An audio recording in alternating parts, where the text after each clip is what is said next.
Na mtazamaji, karibu tena kwenye kipindi Afrika Mashariki papa hapa KT News. Kwa sasa tupo katika sehemu ya 3. Tukianza na taarifa basi na kupeleka Eritrea, ambapo serikali ya taifa hilo imeweza kufungua ubalozi wake kwa mara ya kwanza katika taifa la Ethiopia. Hali hii basi imeweza kutajwa na wengi kama afueni ya mzozo ambao ulikuwepo na tofauti ambazo zilikuwepo hapo awali. Rakel Muigai na maelezo zaidi. Imekuwa ni miaka 20 ya uhasama kati ya Ethiopia na Eritrea, lakini hilo limetupwa kwenye kaburi la sahau baada ya rais wa Eritrea Isaias Afwerki kufungua ofisi za ubalozi za Eritrea katika taifa la Ethiopia. Hilo likiwa ushahidi tosha kuwa vita vilivyokithiri kati ya mataifa hayo mawili kwa miaka 20 vimekoma. Ni mwamko mpya ambao umetokea baada ya mikutano kadhaa kati ya rais Isaias Afwerki pamoja na waziri mkuu wa Ethiopia Abiy Ahmed. Ziara yake rais Isaias katika taifa la Ethiopia imeimarisha uwiano huo. Vita kati ya mataifa haya vilianza kati ya mwaka 1999 na mwaka 2000, swala la kutofautiana likiwa ni mipaka, kwani Eritrea ilikuwa ni mojawapo ya mikoa nchini Ethiopia hadi kufikia mwaka 1993. Vita hivyo vilikita mizizi na kusababisha vifo vya watu takriban 80,000. Licha ya Umoja wa Mataifa kujaribu kutatua ugomvi huo mwaka 2002, juhudi hizo ziliambulia patupu. Ndege za kampuni ya Ethiopian Airlines zilipaa angani kuelekea Eritrea kwa mara ya kwanza kwa miaka 20.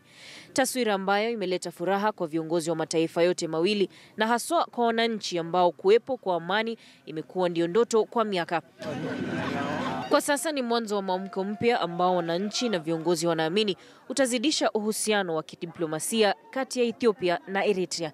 Rakel Muigai, KT News, Afrika Mashariki.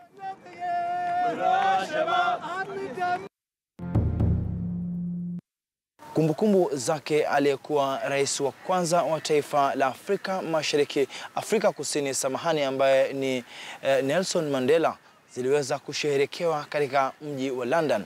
Kwa mengi zaidi, tupate taarifa.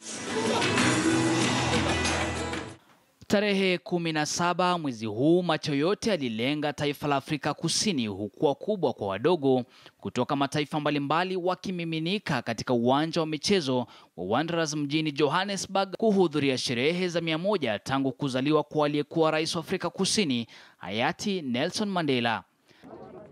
Mandela, kiongozi mwenye umaarufu mkubwa duniani, alifariki mwaka 2013 na alijinyakulia sifa kedekede kutokana na vita vyake dhidi ya mfumo wa apartheid. Katika uongozi wake alipigania haki na usawa wa raia Afrika Kusini na hata kufungwa gerezani kwa miaka 27.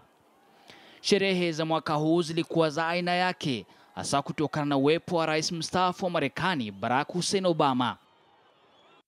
Obama aliwasili nchini Afrika Kusini baada ya kuzuru taifa la Kenya kwenye uzinduzi wa Sauti Kuu, mradi unaonuia kuinua hadhi ya vijana Kogelo, kaunti ya Siaya.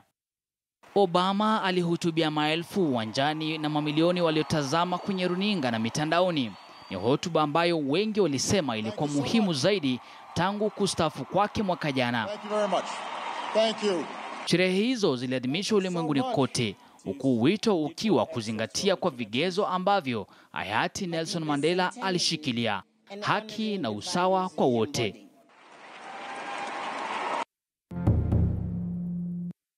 Shukrani za dhati kwa kila mmoja ambaye ameweza kufanikisha makala ya wiki hii. Natumai basi umeweza kunufaika mengi ambayo yameweza kujiri katika ukanda huu wa Afrika Mashariki, bara Afrika na dunia nzima kwa ujumla. Hadi wikendi ijayo, niite Francis Mtalaki. Shukrani za dhati kwa kutazama kipindi KT News.